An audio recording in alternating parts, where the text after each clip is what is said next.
The World Bank has warned that Pakistan's economy can shrink 1.3% to 2.2% in the current fiscal year, whereas the International Monetary Fund (IMF) says the economy may contract 1.5%. The State Bank of Pakistan (SBP) also believes all growth indicators will have to be revised downwards. These are really very troubling times for the nation of 220 million already suffering from a range of structural macroeconomic issues. But there is a silver lining. International creditors are willing to roll over Pakistan's external debt. This means the country will have to set aside a much lesser amount of foreign exchange for debt servicing than before. The SBP will be able to manage foreign exchange reserves with relative ease of mind. The rupee may not witness a free fall, even if exports and remittances don't grow, foreign direct investment doesn't pick up pace, and outflows of hot money or investments made by foreigners in liquid assets continue. Exports and remittances will not grow during the final quarter of the current fiscal year is almost certain. Foreign direct investment will not pour in is also almost certain. The country is already witnessing evaporation of foreign investment from once high-yielding treasury bills and once booming stocks. These things are certain. What is uncertain though, and to date only a ray of hope, is the possibility of external debt rollovers. So, the Pakistan Tehreek-e-Insaf (PTI) government must not lower its guards. It must not. That is why the government angst is visible. Perhaps, the government has realized that it now has no room to further procrastinate and must develop a perfectly coordinated approach towards fixing the economic ills. Such an approach requires taking all stakeholders on board, identifying with their assistance all problem areas of the economy and working on them diligently with focus on immediate results. Impact on exports. Federation of Pakistan Chambers of Commerce and Industry (FPCCI) President Mian Anjum Nisar says he is most perturbed by the cancellation of export orders by many countries. He hopes that with the recent easing of lockdown, exports of some sectors will start returning to normal levels and can even show an increasing trend. Karachi Chamber of Commerce and Industry President Aga Shahab is not that optimistic. Since lockdown still remains in place except for some exempted sectors, almost 90% business activities have come to a halt, wreaking havoc everywhere across the industrial spectrum and hitting SMEs very badly, he says. It is beyond doubt that Pakistan's export earnings would decline sharply in the last quarter (April to June) of FY20 as many large-scale manufacturing (LSM) industries have still not started operating due to the restrictions.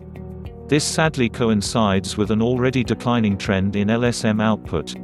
Pakistan Bureau of Statistics has reported about 3.4% year-on-year decline in LSM production for July to January 2019-20. For full fiscal year, the negative growth will obviously be much higher due to the lockdown effect. In July to March FY20, Pakistan's exports increased just 2.23% to $17.45 billion and imports declined 14.4% to $34.81 billion. Even this nominal growth in exports may not continue, though imports may continue to slide both due to depressed demand and global oil price crash to multi-year lows. Businessmen say exports of basmati rice, horticulture, meat and meat products may show an increasing trend, though. We expect additional earnings of $200 to $300 million this year, not because of increase in rice production but due to ascending prices in the international market, taking exports towards $2.20 to $2.3 billion, says Shahjahan Malik, chairman of the Rice Exporters Association of Pakistan.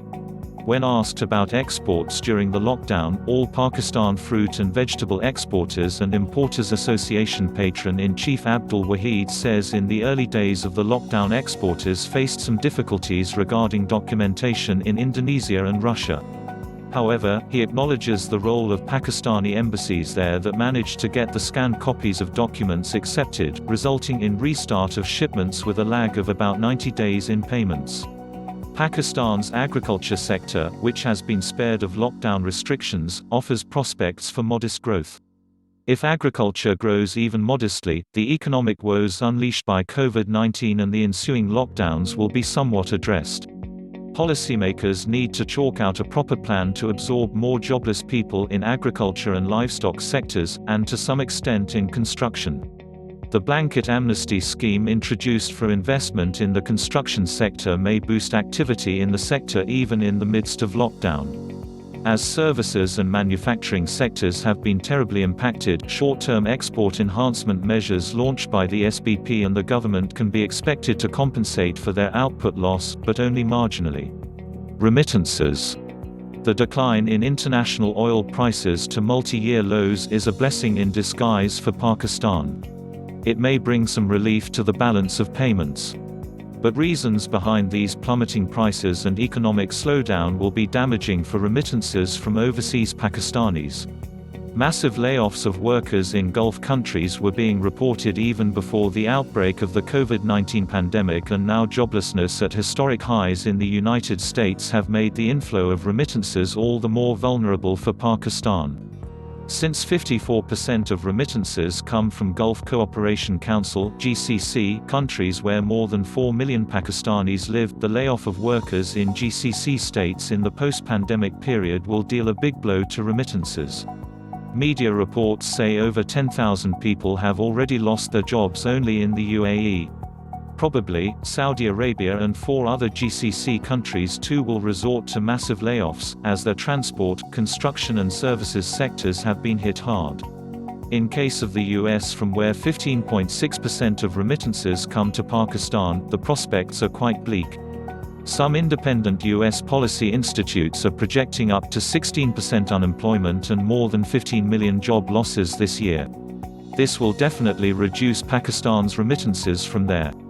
Same is the case for European countries. Although remittances from the EU in March showed a modest 3.8% increase, in the current quarter the country must be prepared to see a big plunge as COVID-19 has devastated major European economies. The writer is a mechanical engineer and is doing masters. Published in the Express Tribune, April 27, 2020.